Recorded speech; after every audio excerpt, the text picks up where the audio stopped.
CTV News at 5 with Hudson Mack. Verdicts in Calgary tonight in a horrible case of torture. A judge has found Dustin Paxton guilty of aggravated and sexual assault on a friend and roommate who now lives on Vancouver Island, who was starved and beaten on a regular basis. Paxton, however, has been acquitted of unlawful confinement.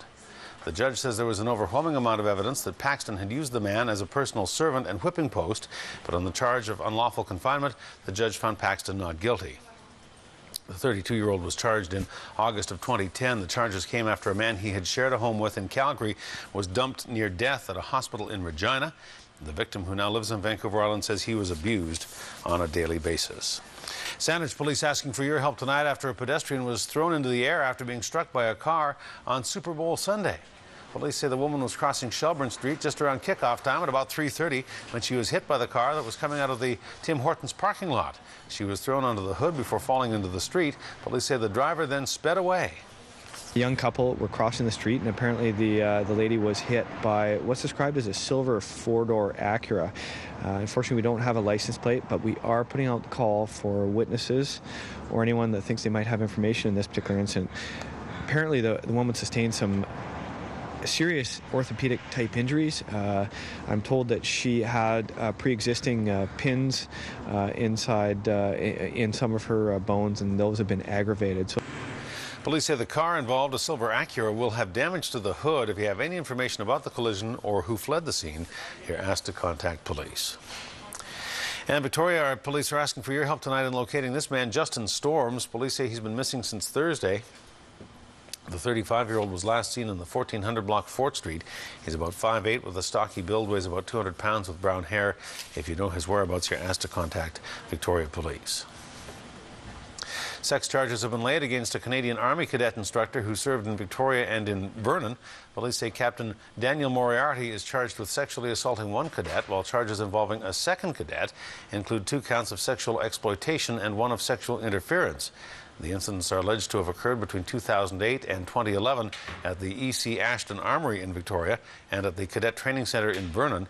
Moriarty has been banned from any contact with cadets while the case is being handled by a military court.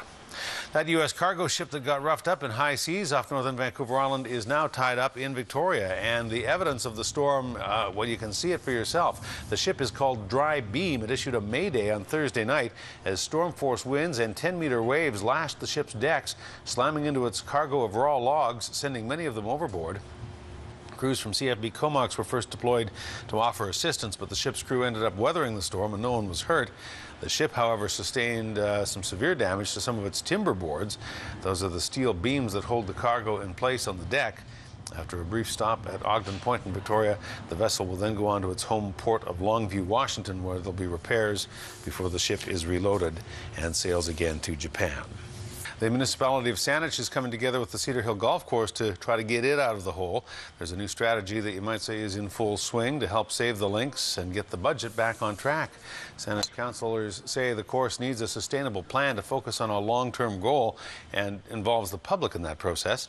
Last week, a town hall meeting was held to discuss the future of the Cedar Hill course after the restaurant was struggling and had to reduce its service.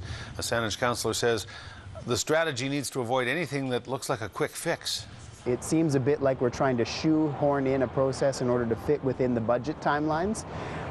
I think we need to open up the discussion, lay all of the cards out on the table, and have a meaningful discussion with the community about some solutions, how to make the golf course facilities operations sustainable in the long term.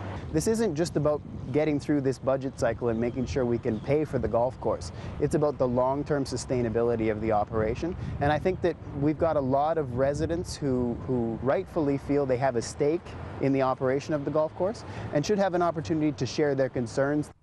Councillors will have a go at the budget tonight at a Saanich Council meeting, tomorrow night at a financial planning meeting held at Colquitt's Middle School. The public is welcome to attend and offer input. That gets underway at 7:30.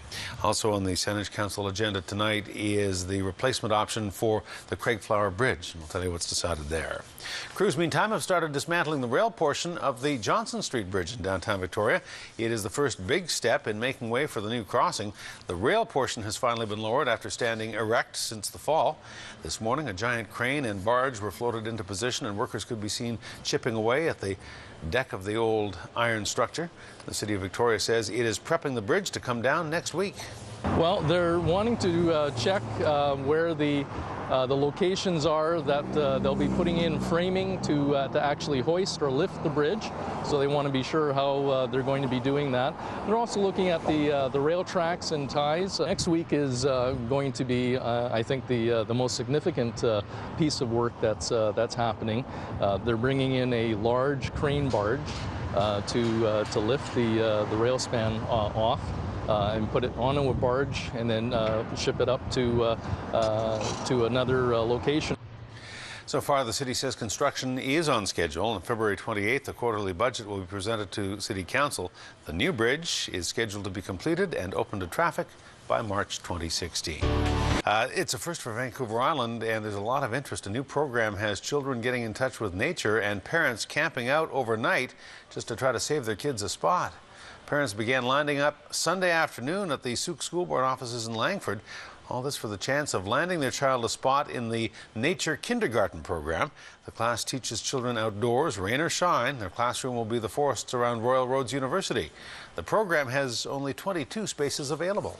I'm number one. I lined up at 3:15 yesterday for 8 a.m. today. I wanted it so bad for him. I just knew that he'd be amazing and he'd love it, and what an amazing opportunity for him to have it, and I needed to do what I needed to do to get him in here. And my husband was in a training all day, and he came home and said, well, I'll go camp there.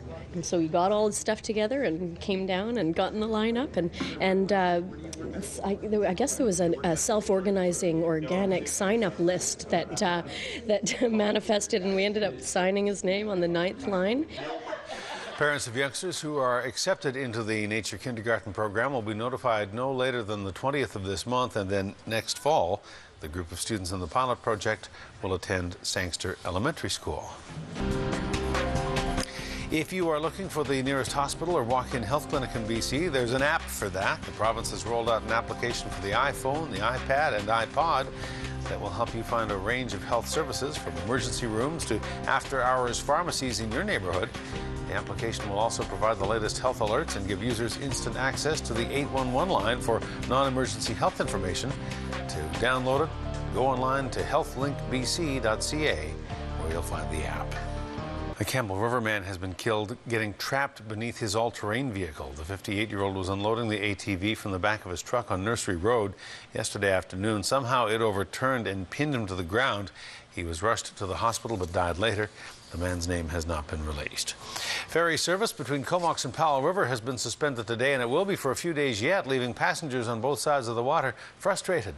The Queen of Burnaby broke down this morning. Passengers arriving at the Comox ferry terminal were greeted with notice that they would be not able to sail to Powell River today. And that made some angry that BC Ferries didn't have a backup ship ready to take over. This seems to be an ongoing problem with BC Ferries. They have a lot of equipment failure. It means that I can't go to work, basically, and I had a number of appointments set up for today, and unfortunately I have to cancel everything. The vessel is going to be out of service for at least the next 3 days. The North Island Princess takes over on the Comox to Powell River route tomorrow morning with a modified schedule, 4 sailings per day in each direction. But that vessel is significantly smaller than the Queen of Burnaby. It carries only about 25% of the passengers and vehicles, so overloads and delays are expected. A sharp-eyed bank employee stopped a debit card scam at the Royal Bank in Qualicum Beach, but while the employee was waiting for police to arrive, the scammer was able to get away. The employee spotted a card reader just installed at the bank's ATM on 2nd Avenue. The person went to call police, but when officers arrived shortly after, the card reader had already been removed. They want you to take a look at images from the bank's surveillance camera and found a man who appeared to be taking the device out. They searched other ATMs nearby and found a card reader installed at the CIBC ATM, along with a small video camera. Police say if you used the Royal or CIBC machines in Qualicum recently, you might be at risk of having been ripped off. They advise you to contact the bank if you think you're affected. If you recognize the man in the picture, you're asked to contact Oceanside RCMP. Well, students at Cooltai Elementary School in Nanaimo got a visit today from some lions, some BC lions. The team is partnering with Fortis BC for the company's Energy Champions program, and BC Lions football players are visiting schools across the province, talking to kids about why it's important to be environmentally responsible.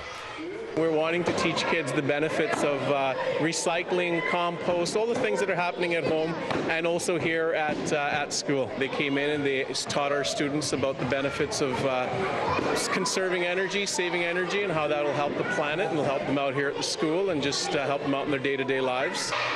The interactive presentation is meant to be fun, but also drives home a message that kids can conserve energy at home and at school through making small changes in their routines. Energy efficient.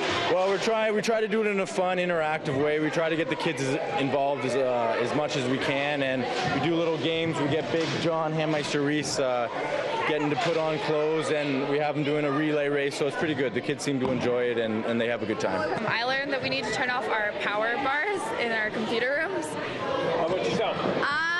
Probably have to shorter showers, because usually I take like an hour, but now I'm not going to. It's the third season for the BC Lions Energy Champion program. The players who visited Koltai today say they got plenty of questions about energy conservation, but even more questions about Andrew Harris, who still has a lot of fans in the Harbour City from his days on the VI Raiders.